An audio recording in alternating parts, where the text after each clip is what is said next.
As novel story में आपका स्वागत है। सुनते रहिए अनोखी कहानियां अनोखे अंदाज में। तुमसे प्यार हो गया। तो आपने 25 चैप्टर सुन लिया है। तो चलिए स्टार्ट करते हैं चैप्टर 26 बाथरूम रोमांस।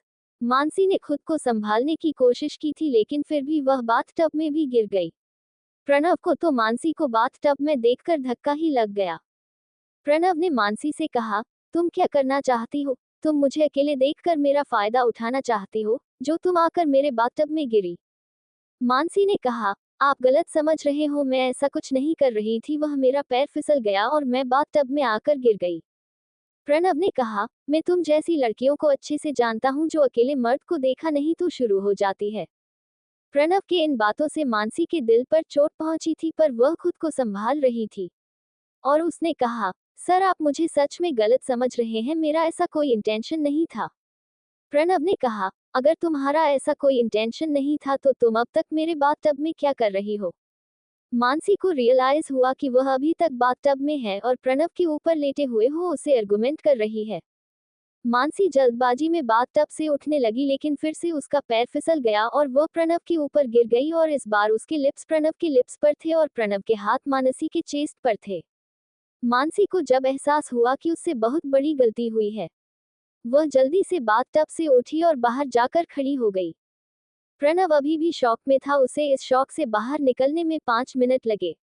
उसने अभी भी जो महसूस किया था, वो एहसास उसके लिए नया था।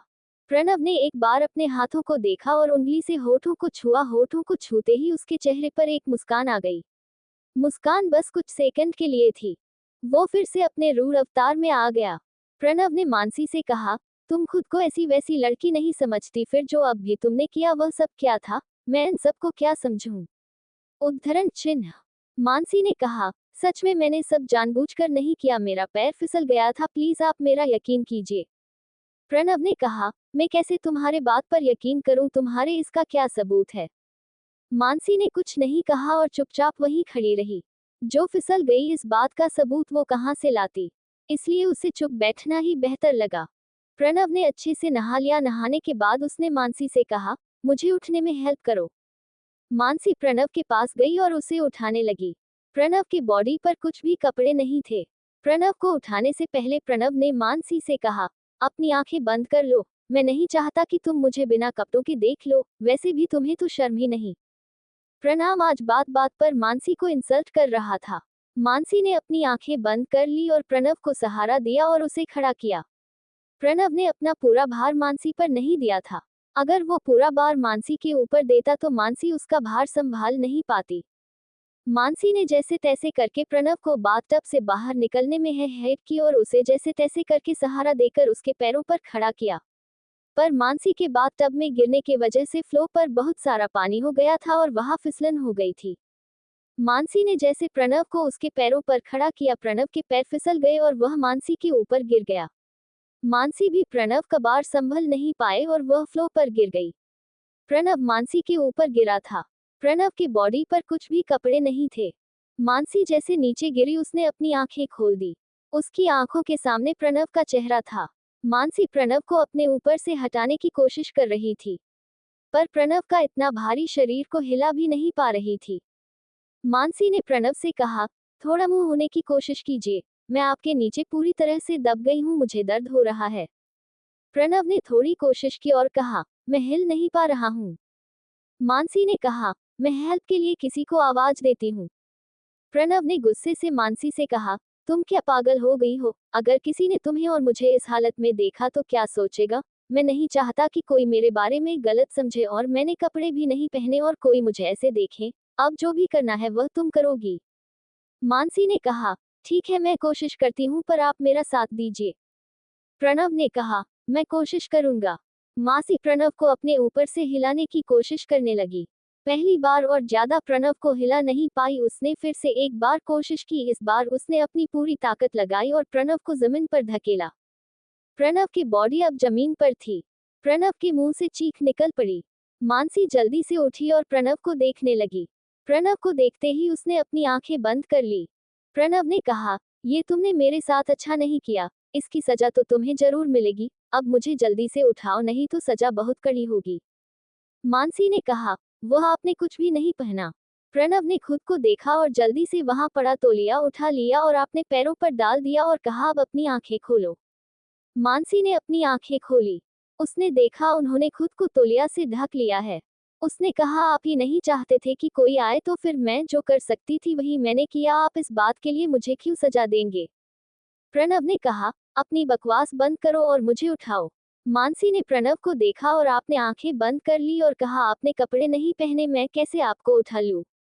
प्रणव ने खुद को देखा और वहां पर पड़ा तौलिया उठाया और अपने पैरों पर डाल दिया और मानसी से कहा, अब मुझे उठा लो। मानसी प्रणव को उठाने के लिए प्रणव की तरफ मुड़ी। उसने देखा प्रणव ने खुद को तौलिया से कवर किया। मानसी ने प्रणव को देखा, प्रणव मानसी को ही देख रहा था। मानसी के कपड़े पूरे भीगे हुए थे और उसमें से उसकी बॉडी उभर कर सामने आ रही थी। प्रणव से बस देखता ही रह गया। सुनते रहिए एएस नोवेल स्टोरी पर। अब स्टार्ट करते हैं चैप्टर 27। पार्टी को तैयारी। कपड़े भीगने के वजह से मानसी के पूरे कपड़े उसके बॉडी पर चिपक गए थे। उसमें से मानसी की बॉडी अच्छे से रिवील हो रही थी। मानसी ने प्रणव को खुद को ऐसे देखते हुए देख लिया। उसने प्रणव के नजरों का पीछा किया। उसने देखा प्रणव उसके बॉडी को देख रहा है। मानसी ने जल्दी से अपने चेस्ट कवर कर ली। प्रणव ने भी अपनी नजरें फेर ली और कहा, ऐसे छुपा रही है जैसे कोई कीमती चीज हो, ना जाने अब तक कितनों दिखा चुकी होगी। मानसी को प्रणव के इस बात से बहुत गुस्सा आ गया और उसने कहा, मैं अब तक चुप बैठे हो, इसका मतलब आपके मुंह में जो आया वह आपके मुंह में आए, वो आप कह नहीं सकते। अब तो अपने हाथ ही पार कर दी। अगर आपने इसके आगे कुछ कहा तो मैं यहाँ से चली जाऊंगी। मानसी के इस धमकी पर प्रणव चुप हो गया। मानसी ने उसे उठाकर व्हीलचेयर पर बैठाया और उसके कमरे में लेकर गई। उसने उसके कपड़े पहनने में हेल्प की और उसे कहा, अंदर अभी जो आपके साथ हुआ उससे आपको तो समझ आ गया होगा कि मैं कैसे गिरी थी। अब मुझे शायद इस बात का प्रूफ नहीं देना पड़ेगा। प्रणव ने उसे कहा, तुम्हें ऐसा नहीं लगता कि तुम कुछ ज्यादा ही बोल रही हो? मानसी ने कहा, अगर गलती मेरी होती तो मैं चुपचाप सुनती, अगर मुझे बिना गलती के डांट पड़ रही हो तो मैं क्यों सुनूं? और अपने आगे के काम के लिए किसी हेल्पर को बुला लीजिए, मुझे जाकर अपने कपड़े चेंज करने हैं, नहीं तो आप फिर कहेंगे कि मुझे सिर्यूस करने के लिए ऐसी गीले कपड़ों में खड़ी हो। इतना कहकर मानसी वहां से चली गई। मानसी ने जाकर पहले खुद को शीशे में देखा। उसके कपड़े उसके बॉडी पर पूरी तरह से चिपक गई थी और उसकी बॉडी उभर कर बाहर आ रही थी। मानसी को अब खुद पर शर्माने लगी। वो ऐसे कितनी देर प्रणव के सामने खड़ी थी। मानसी ने खुद से कहा कि उन्होंने सब कुछ देख लिया होगा, मैं अब उनको फेस कैसे करूंगी? वैसे भी वो मेरे बारे में कितना गलत सोचते हैं और आज के बाद तो बहुत गलत सोचेंगे। अब मैं क्या करूंगी? उद्धरण चिन्ह। मानसी खुद से ही बातें कर रही थी। तब उसे याद आया कि उसने अभी तक नाश्ता नहीं किया है। उसने जल्दी जल्दी जाकर शावर ले लिया। शावर लेने के बाद उसने कपड़े पहने और नीचे ब्रेकफास्ट के लिए आ गई। प्रणव पहले से ही डाइनिंग टेबल पर था। प्रणव को उसका केयरटेकर डाइनिंग टेबल पर नाश्ता करने के लिए लेकर आया था। जैसे ही मानसी ने सामने देखा, सामने प्रणव था।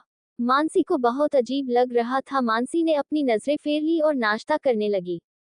आज स्वरा उनके साथ नाश्ता करने के लिए नहीं थी। वह तो बर्थडे का डेकोरेशन करने में बिजी थी। वह सब पर अपना इंप्रेशन डालना चाहती थी, इसलिए वह अपने काम में कोई भी गलती होने नहीं देना चाहती थी। दादी ने प्रणव से कहा, आदित्य कब तक आने वाला है? वह आने से पहले हमें सभी तैयारियां खत्म करनी होगी।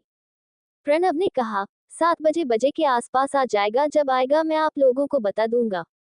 दादी ने कहा, ठीक है, तुम जब वह आएगा मुझे बता देना, तब तक मैं स्वरा से सारे तैयारियां करवा लेती हूँ। प्रणव ने अपना सिर हाँ में हिलाया और अपना नाश्ता खत्म करके अपनी स्टडी रूम में चला गया। प्रणव के जाने के बाद दादी ने मानसी से कहा, तुम मेरे साथ चलो, मुझे तुमसे कुछ काम है। मानसी नाश्ता खत्म करके दादी के साथ चली गई। दादी उसे अपने कमरे में लेकर गई।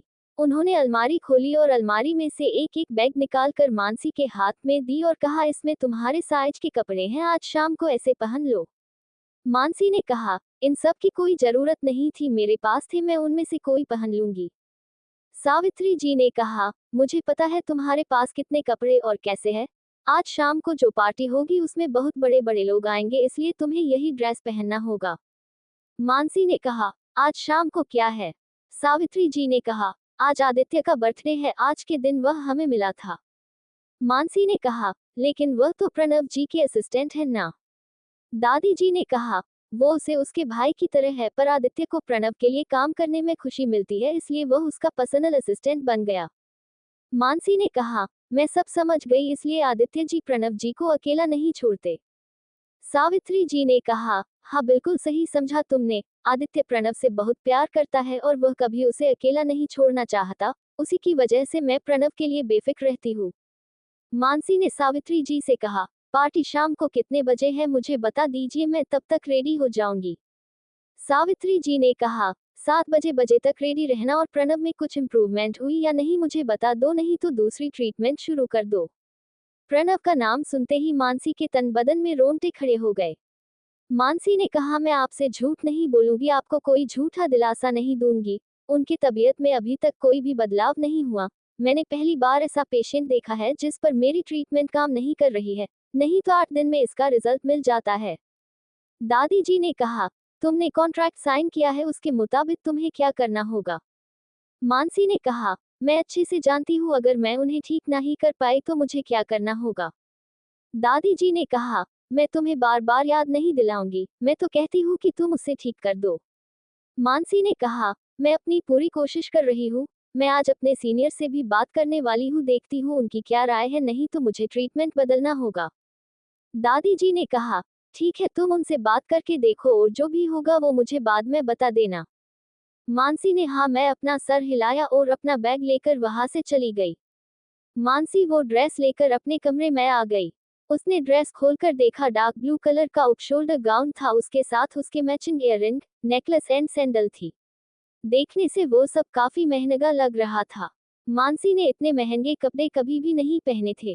कैसी लग रही है कहानी हमें बताना ना भूलेगा इस। अब स्टार्ट करते हैं चैप्टर 28 और बने रहिए एएस नोवेल स्टोरी के साथ।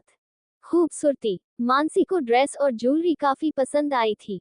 उसने ड्रेस खुद पर लगाकर देखा, वह ड्रेस उस पर काफी जच रहा था।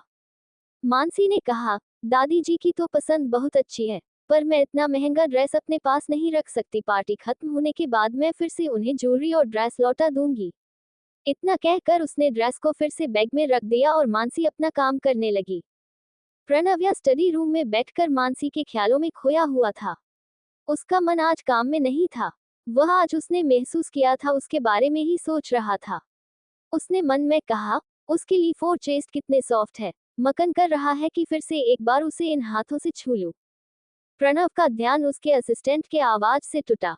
प्रणव ने अपना सिर झटका और असिस्टेंट की तरफ देखा। आज आदित्य के सारे काम वो असिस्टेंट कर रहा था। असिस्टेंट कुछ फाइल लेकर स्टडी रूम में आया था। बहुत देर से प्रणव को आवाज लगा रहा था, पर प्रणव का ध्यान कहीं और ही खोया हुआ था। उसने जोर से आवाज दी, तब प्रणव का ध्यान तो टावा। प्रणव ने उसकी तरफ देखा। प्रणव ने असिस्टेंट से कहा, वह सारी फाइल यार, अब तो मैं उन्हें पढ़ लूंगा, जब तुम्हें बुला लूंगा तब इसे लेने आना, अब जाओ। असिस्टेंट ने सारी फाइल वहां रख दी और वहां से चला गया। प्रणव ने खुद को मानसिक के ख्यालों से बाहर ला रहा था। उसने खुद से ही कहा, ये लड़की मुझे पागल करके छोड़ेगी, और अपना काम करने लगा। देखते देखते पूरा दिन ऐसे ही बीत गया। शाम के 6 बजे बज गए थे।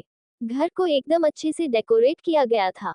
मानसी भी अपने रूम से फ्रेश होकर बाहर आ गई।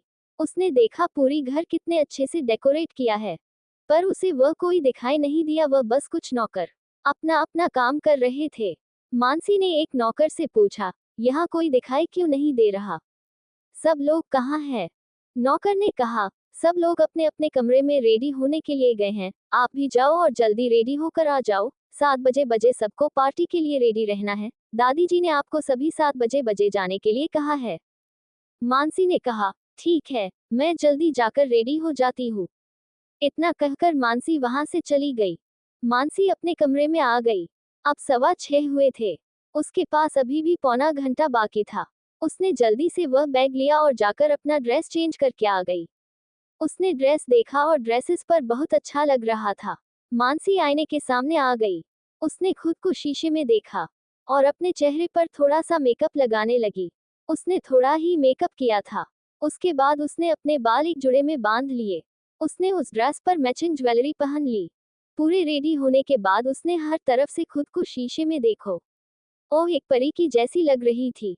उसने खुद की ही नजर ना लगे इसलिए एक काला टीका अपने कान के पीछे लगाया और खुद से कहा, मुझे किसी की नजर ना लगे। घड़ी में 6:45 हुए थे। मानसी आधे घंटे में ही रेडी हो गई थी। मानसी ने उस ड्रेस पर मैचिंग सैंडल पहनी और अपने कमरे से बाहर आ गई। प्रणव भी रेडी हो चुका था। आप किसी भी वक्त आदित्य घर पहुंचने वाला था। प्रणव ने पहले ही दादी को बता दिया था कि सब लोगों को कहे कि नीचे हॉल में आए, आदित्य अब किसी भी वक्त आ रहा होगा। प्रणव रेडी होकर अपने रूम से बाहर आ रहा था। मानसी के रूम से निकल रही मानसी पर पड़ी और क्या होना था वह उसे देखता ही रह गया। प्रणव ने मन में है क्या क्या कमाल लग रही है ये, मन कर रहा है क्या अभी जाकर इसे किस कर लूं। प्रणव आगे कुछ सोच पाता उससे पहले ही वहां स्वरा आ गई। स्वरा ने बेहद खूबसूरत एक लॉन्ग गाउन पहना था। उसका गाउन ऑफ शोल्डर था और ज्यादा रिवीलिंग भी, पर वह भी उस ड्रेस में बहुत खूबसूरत लग रही थी। प्रणव भी किसी से कम नहीं लग रहा था। वह आज बहुत हैंडसम लग रहा था, भले वह व्हीलचेयर पर क्यों ना बैठा हो, पर वह की खूबसूरती में उससे कोई भी बदलाव नहीं आया था। प्रणव मानसी से कुछ कहने वाला था उससे पहले ही स्वरा ने कहा। स्वरा ने आकर प्रणव से कहा, चलो मैं तुम्हें लेकर चलती हूँ आज। प्रणव ने कहा, नहीं उसकी कोई जरूरत नहीं, मेरी डॉक्टर है, वह मुझे लेकर चलेगी।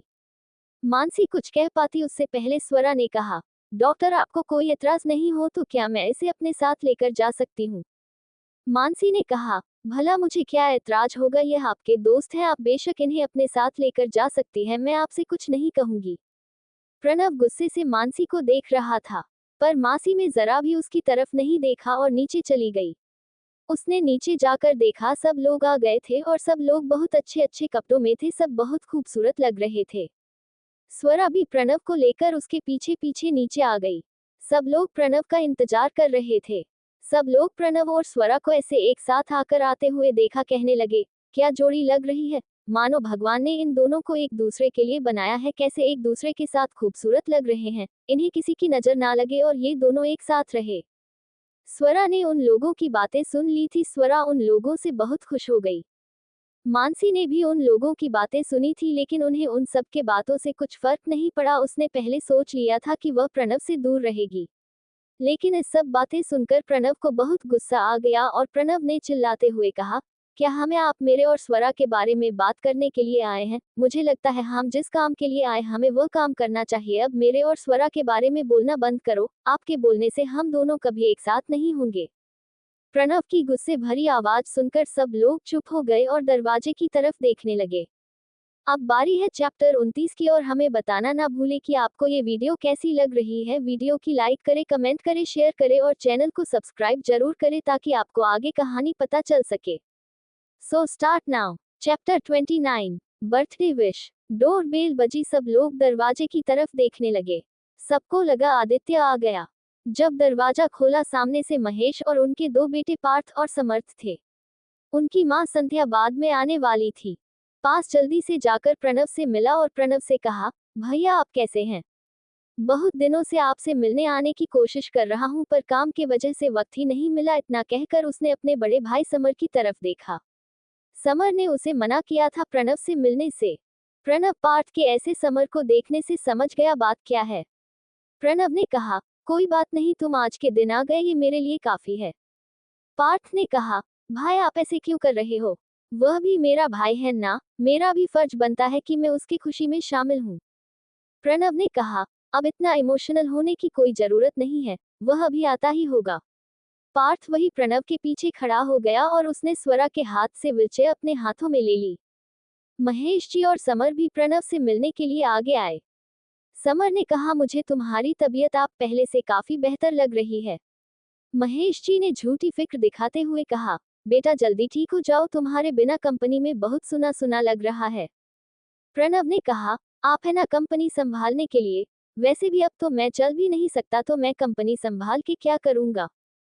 समर ने कहा, तुम्हारे पास ही सबसे ज्यादा शेयर है तो कंपनी को भी तुम्हें संभालना होगा, नहीं तो शेयर्स किसी के नाम कर दो, वह संभालेगा।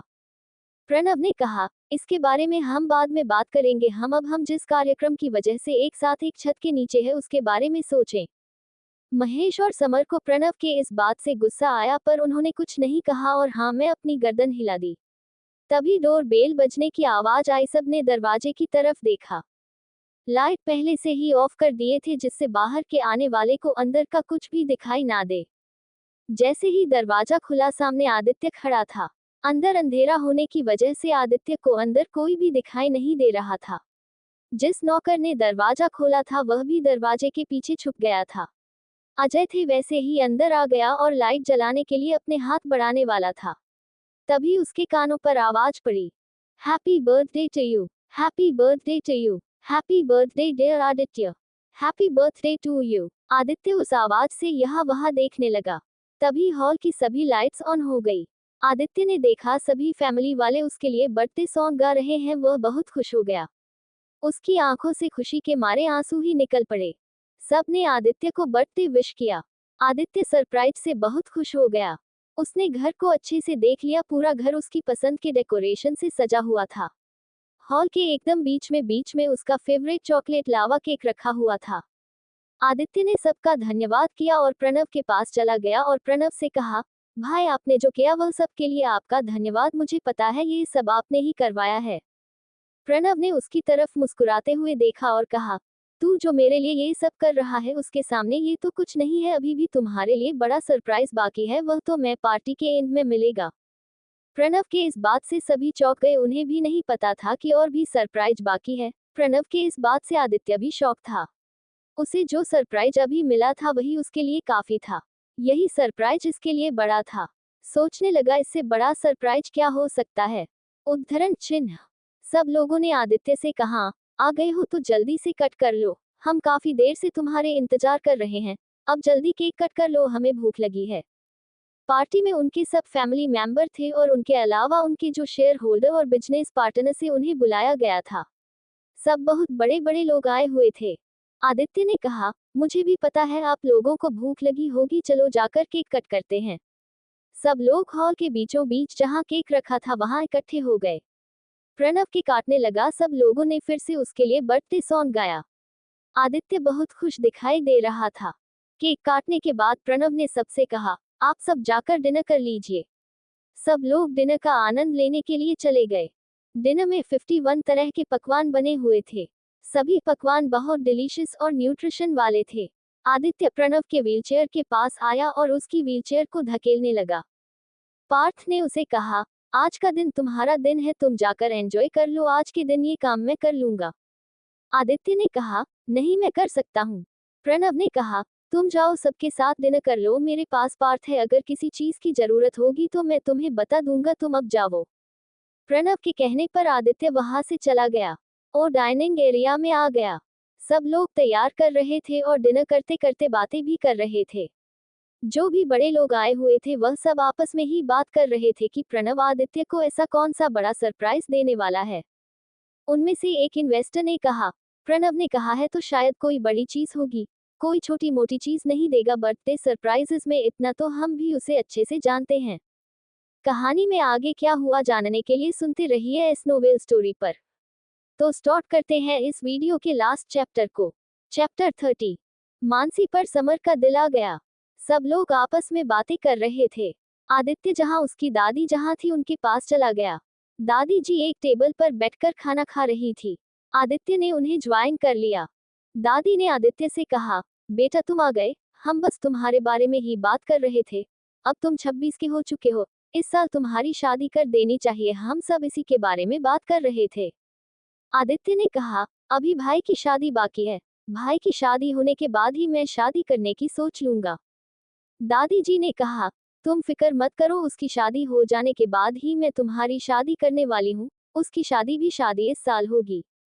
दादी जी की बात सुनकर आदित्य दादी जी को देखने लगा। आदित्य ने कहा, क्या आपने भाई के लिए लड़की देखी है?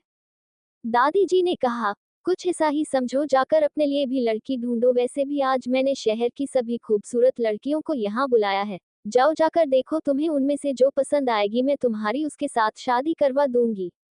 आदित्य ने कहा, मेरे पास पूरा 1 साल है, तब तक मेरे लिए खुद लड़की ढूंढ लूंगा। वैसे भाई के लिए आपने किसको पसंद किया है? दादी जी ने कहा, वक्त आने पर तुम लोगों को पता चल जाएगा। आदित्य चुप हो गया और उनके साथ बैठकर खाना खाने लगा। यह पार्थ प्रणव को लेकर डाइनिंग एरिया में खाना खाने के लिए गया था। समर और महेश भी वहां खाना खा रहे थे। उनके साथ कई पार्टनर और शेयर होल्डर थे। वह सब बातें करते हुए खाना खा रहे थे। प्रणव को आते हुए देखकर सब लोगों ने उसे खाना खाने के लिए ऑफर किया। प्रणव के इशारे पर पार्थ प्रणव को उनके पास लेकर गया और उन लोगों को ज्वाइन कर लिया। प्रणव ने एक वेटर को सबके लिए वाइन लाने के लिए कहा और वेटर को सबके ग्लास में वाइन डालने के लिए कहा।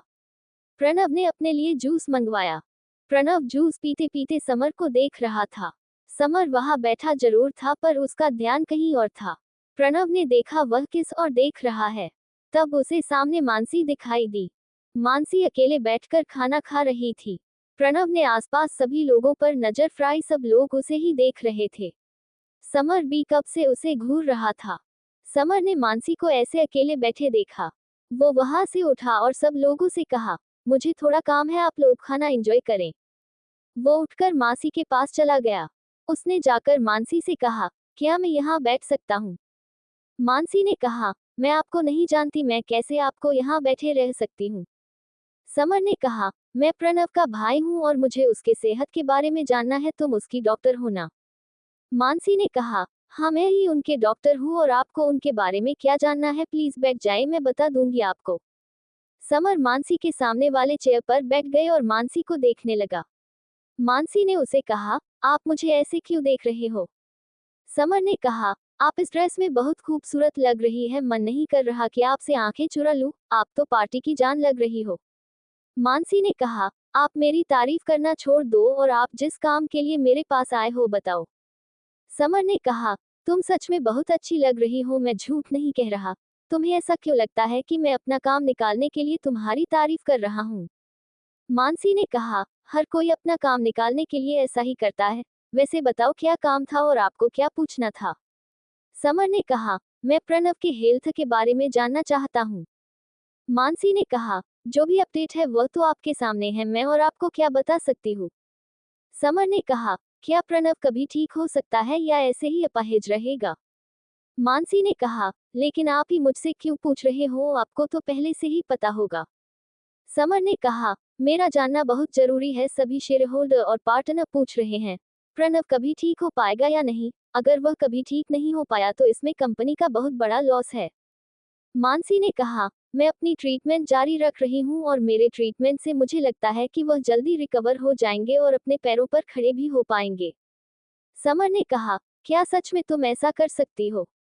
मानसी ने कहा, बहुत लोगों को ठीक कर चुकी हूँ, खुद पर यकीन है कि मैं प्रणव सर को भी अच्छे से ठीक कर पाऊंगी।